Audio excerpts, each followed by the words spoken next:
Wait for a quick second for Instagram to bring me all my people.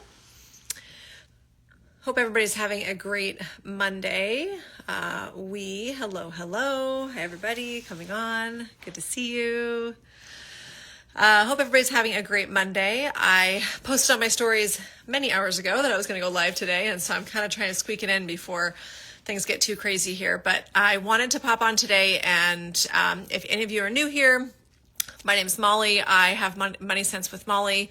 I'm a certified financial planner and have been a financial advisor in the field since 2006. I started Money Sense because I was kind of over the current structure of the financial advising world and really wanted to provide a vehicle for women to learn about finances from someone who actually has the credentialing and the background and the experience without feeling intimidated or overwhelmed or having to deal kind of with the finance bro situation. So wanted to talk a little bit today about 3 things every mom needs before they even invest a dime. I think it's really common for people to think about their money and immediately jump to investing, right? Invest is kind of the sexy thing that people always are drawn to. And obviously, you know, the power of compounding interest where your money is growing on top of itself. Obviously that's attractive, right? And that's going to be something that is going to pull people's attention and try to keep their focus. But what I've seen time and time again, 18 years in the field, doing this, managing hundreds of millions of dollars of books of business, meeting with hundreds of clients a year, what I have seen happen is that the people who don't have the proper foundation set up and have focused solely on investing really are setting themselves up for potential disaster down the line. And this stuff isn't as talked about, you know, as a certified financial planner, we have to look at all of these different pieces together to be able to actually get you on the right path to financial success. Like, it's not just about investing. So in my Money Sense method that I am building out currently, investing is actually the 4th step out of 5. Like, it's not anywhere near the front. But the good news is some of those first steps, you don't have to, hi Malls, Molly number 2. Those first steps, you don't have to do those repeatedly, right? So what people don't, they get overwhelmed about their money. But what they have to realize is that once you get this foundation set, it's not something that you have to continually revisit. The things I'm going to talk about today, you kind of get them set, and they're kind of, let's look at them once or twice a year to make sure they're still accurate, and some of them even longer time periods. Let's look at them every 3 years or so. So it's important to have this conversation. It's important to know about these things before you dive into the more fun topic of investing. And let's dive in. So I mentioned that investing, people really put the cart in front of the horse. They want to go that direction first. But again, it's like step 4 out of 5. One of the very first things that people need to have in place, especially moms, is life insurance, right? So life insurance is, if you don't know, basically you're buying a policy that's worth an amount of money. So let's say you have a $500,000 death benefit attached to the life insurance policy that you're buying. And if you pass away while that policy is active, then your family is going to get $500,000 tax-free. And it can come literally within 10 days. It can be pretty quick. There are a lot of different kinds of life insurance, and I actually have a highlight on my page talking a little bit about the different kinds of life insurance, but I really encourage people to just use term life insurance, which basically means you're kind of like renting it. Like, you have it, you buy it for a term amount of time. Maybe it's 10 years, 15 years. They go all the way up to 30 years. There might even be some companies that go longer than that, but kind of 30 years is kind of the common longest length. And you just buy it for that amount of time. So if you have a $500,000 policy, you have kids that maybe are 10 years from being out of the house, maybe you only need a 15-year policy, right? Maybe you're like, well, in 15 years, all my kids are going to be out of the house. Maybe they're even through college if you're going to choose to help them there. So in 15 years, I'm not going to have as much responsibility, financial responsibility as I do now. Maybe you just buy life insurance for that chunk of time, okay? Life insurance salespeople which at the beginning of my career, I worked for Prudential Financial. I was selling life insurance and annuities. I changed direction from that because you have to really find a very specific person who needs your product if you're going to do it ethically. So I know exactly how that side, the life insurance side of the business works. They are going to try to convince you that, these permanent life insurance policies, which are called whole life, variable universal life, indexed universal life, these are great investments for you and you're going to be saving for retirement also.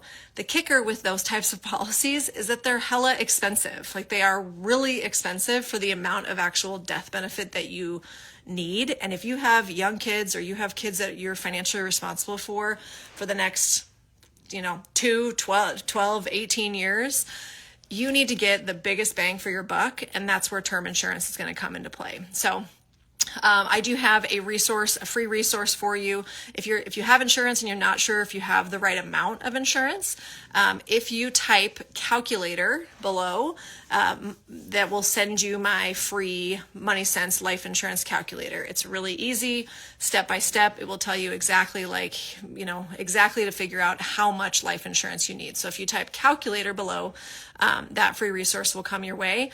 Additionally, if you do need more insurance, I really like the website Ethos, Ethos. Ethos. It's kind of like a brokerage where they work with they work with like 4 or 5 different big companies. So they're not really beholden to any of them. It's just sort of like whoever can give the particular client the best product is who is going to get that policy. But you can go through Ethos and it's like all online. Like, you are very rarely going to have to do a medical exam. You're going to have to answer all these questions and you need to be honest when you go through the life insurance application. But I got like over $1 million of insurance in January because I felt like I needed a little bit more. And it took me about 27 minutes. I didn't have to talk to anybody on the phone, didn't have to go through a medical exam. And it was great. Like, I thought it was a really awesome process. So if you find after you do the calculator that you do need some more insurance, stay away from an actual life insurance salesman because they get paid on commission and they're going to try to push you to a more expensive product that you probably don't need. Just go to a platform like Ethos and get what you need. Okay, so life insurance is number one, the very first thing you really need to have in place as a mother before you start putting any money into an investment account. Okay, life insurance, life insurance, life insurance. I have had this conversation where someone's like, well, I'm just going to put a lot of money into this taxable investment account. And it's like, if you think about it, okay, maybe you scrimp and save to try to really bolster this investment account and then you die. Hopefully you don't. But if there's like $70,000 in that investment account, that is just not going to go very far to protect your family and actually pay for your family's life when you could have taken either all of that money that you're investing or even a chunk of it, because if you're relatively healthy, term life insurance is not that expensive. And buying a piece of, a policy for $400,000 or $500,000, it's like, which one do you think your family is really going to benefit from the most? The $70,000 or the $400,000 or $500,000? And I promise you, I sadly have had a number of clients actually pass away during my 18 years with clients. And there has yet to be a surviving spouse who's come in to be like, this is a little too much money, like, let them grieve and let them focus on their emotions and their grief. Don't let money be an issue for them. So Ethos is the website. Calculator is the keyword that you can type in to get my free life insurance calculator to figure out if you have the right amount. Secondly, a will. Okay, so this is kind of an estate planning document, right? This is a legal document that you need to have in place. I am not an attorney, so I cannot give you legal advice. None of this is legal advice or investment advice. This is just for education. But a will basically is the document that's going to have your instructions about what happens to your estate, including your children, if you were to pass away. So it's really important that ideally you would go meet with somebody that's in your state that knows your state laws, because if you don't have a will, the state will kind of make one for you, right? The state is going to have protocol and a procedure about how to go through your estate. Obviously, if you're married, a lot of your assets are going to transfer right over to your spouse, right? But if you were to both pass away, or maybe you have a spouse or an ex-spouse that, the kids shouldn't go to, and there needs to be direction around that. And, everyone has different scenarios. You need to make sure that you're actually talking with an attorney.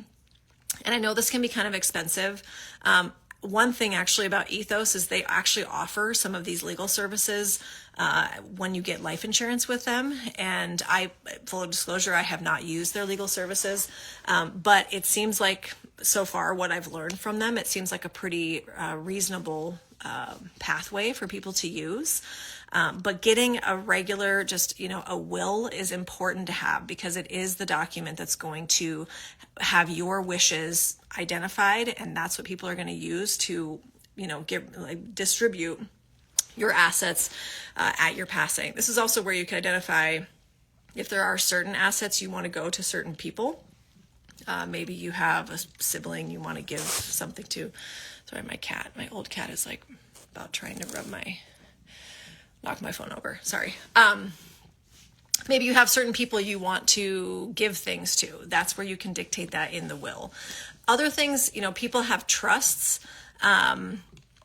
Susie asks, should I start one when I don't have kids yet? If you're married, it depends on kind of what your estate looks like. Oh my God, my cat. This guy. Let me show you Melvin. There's Melvin. He's 17, almost 17. He's great. He's so annoying. He's just like constantly all over me, but he's a good cat. If you are married, a lot of your estate is going to go to your spouse just kind of by law, right? So if you don't, I think it's good for anybody to have a will.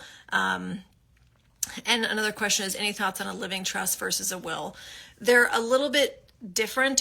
Your estate, the trust can be the beneficiary on a lot of your information. So a trust is just another legal kind of container that you can create. One major difference is that a will is going to go through what's called probate. And probate is like just the process of kind of processing your estate when you die, but it's a public process, right? So people, if you just have a will, it's a public document, and like people can kind of see what's going on under the hood, right? A trust is going to be a private process. So if you have things that you want dealt with privately, a trust is going to be the best route for you to do that. So I do encourage people to certainly look into it. Obviously, sitting down with a real life attorney can be a little expensive, but it's important to do that. It's definitely important to do it. And I think it's worth doing a little bit of investigating, even if you don't have children. So, okay, the first thing we talked about was life insurance. Second thing we talked about was a will. And the third thing that you really should have in place before you start investing is an emergency fund. I kind of like to call this a buffer fund too. It's just really a fund that is, when I talk about people and how they use their money, I kind of think about like a triangle, right? At the top of the triangle, it's like your operating funds. It's the money that's coming in and out, might be your primary credit card. That you use and pay off on a monthly basis, right? Always pay it off so you're not paying interest. That's the top of the triangle. The middle part of the triangle is where this emergency fund or kind of buffer fund would live. And then the bottom part of the triangle, the base of the triangle, is going to be some of that longer term investing, like retirement investing. And even if it's just, longer term savings that's earmarked for something down the road, that's kind of at the bottom of the triangle. And you have that middle layer there so that you don't dip into the bottom layer if you have an emergency. Because once you have this foundation set up and you are saving for retirement, maybe you're saving just in a regular investment account that's not specifically earmarked for retirement, you kind of want to protect that stuff, right? That's the bottom layer, and you want to protect it so that you're not consistently eroding it if something were to come up. There's always something that comes up, right? So having kind of that buffer fund, sort of that oh shit cash stash, is important to have. And if, kind of a rule of thumb is 3 to 6 months of living expenses. It's all subjective, you guys. Some people keep a couple months of money in a high yield savings account. And then they have maybe like a home equity line on their house. So they're like, well, if everything really goes crazy, I'm going to use these first 2 months, and if I need to, I can dip into the equity in my home to continue to cover any further emergency. Some people aren't comfortable with that, so they will have a bigger cash stash so that they can use that in the event of an emergency.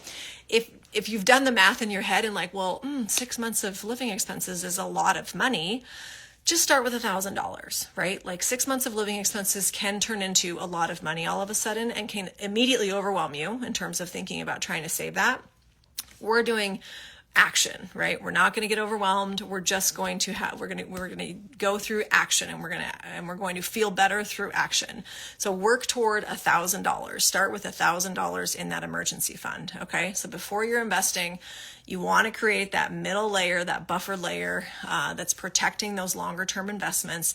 And it's also protecting you from using credit cards. If you've been working to get out of credit card debt, that buffer layer is going to help you not get right back into credit card debt. Okay. So, while you are paying down debt, it's very important to build up this emergency fund, at the same time, right? Don't wait till all your debt is paid down and then start building it up.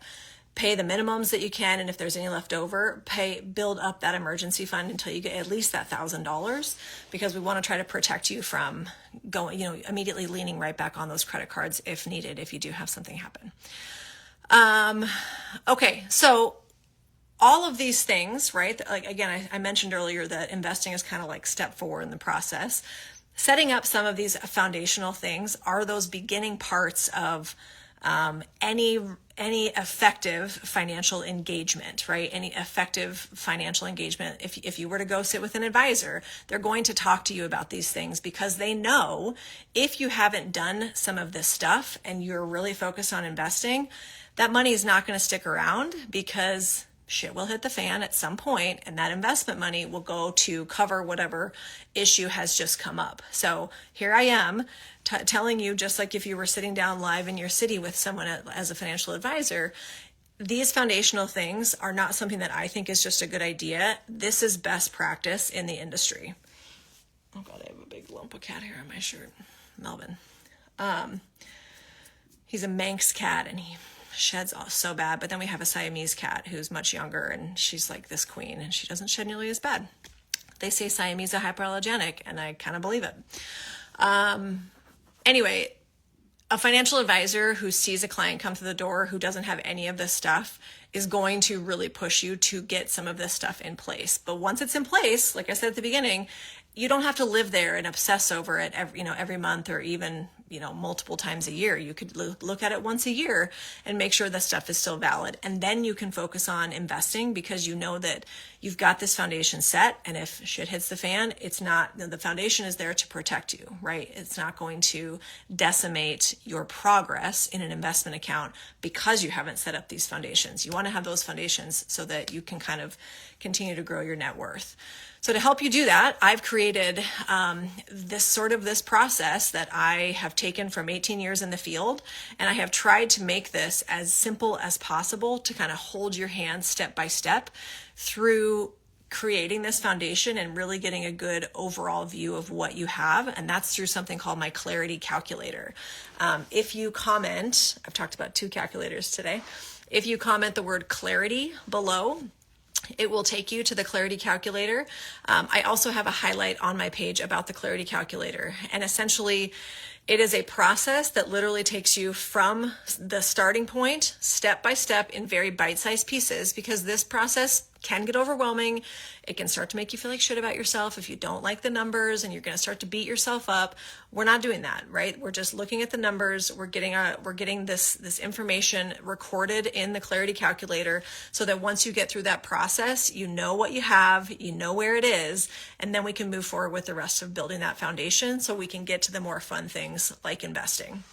So if you comment clarity below, you can I'll send you the information about the Clarity Calculator, but that absolutely is your starting point in setting yourself up for a solid financial, life, right? I don't talk a lot about budgeting, and I haven't really mentioned that before. I want you to think about this foundation very differently than like a budget, because people are like, oh, I have to budget. And I'm like, yeah, no, I don't love budgeting. I think that for the vast majority of the population, budgeting doesn't typically work. I want you to focus on, if you do have not very much cash flow, and this is part of kind of the process of getting this foundation set up, is analyzing that cash flow. If you do have issues with your cash flow, I want you to focus on trying to learn and figure out how to make more money instead of budget your way into austerity and like a miserable life. Okay. So the Clarity Calculator isn't going to talk to you a lot about budgeting at this stage, but what it's going to do is it's going to set everything up for you to then say, what are my financial priorities going forward? Is it debt pay down? Because now you'll have a really good overview of all the debts that you have. Is it account consolidation? Maybe you have accounts all over the place, right? Maybe you've, if you're my age or older, you could have had multiple employers up until now, and maybe you've left your retirement accounts at those employers. So, doing some cleanup and some consolidation might be really beneficial for you. The Clarity Calculator is going to help you identify that. And maybe one of your goals going forward is just growth, right? So going through the Clarity Calculator, it's going to give you the opportunity to see what those priorities should be and then make more educated decisions. Which then my next step of my process is called the Clarity Action Plan, and it's going to be launched here pretty soon. And that is the second step of the process to actually help you implement some of these changes. So comment clarity below, and I can send you the Clarity Calculator. Again, it should, depending upon the complexity of your own situation, you can do it all in one sitting if you want. If you're feeling overwhelmed, you can really take it down into bite-sized pieces and revisit it when you have more time, because it does require a little bit of homework for you. But in summary today, I got to go pick up a kiddo from a thing. So in summary today, the 3 things you need to have set up before you start investing: proper life insurance. Comment calculator below to get my life insurance calculator to figure out how much you have. If you need to get more life insurance, you can go to the website Ethos, ETHOS, ethos.com.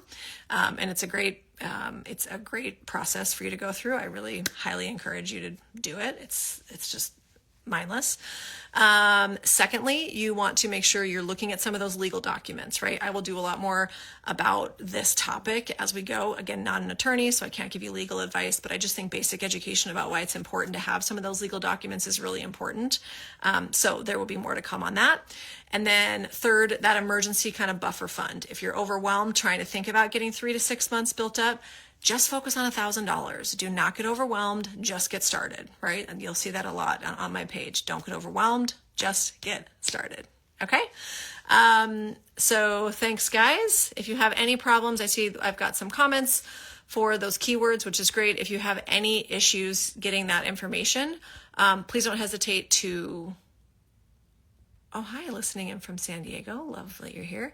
Please don't hesitate to hit me up and send me a DM and let me know. We'll get any issues fixed for you. But thanks for joining this evening, you guys. Mal, if you're still here, hopefully we'll see you in a few weeks. All right. Everybody have a great night. I'm going to go live a little bit later this week as well.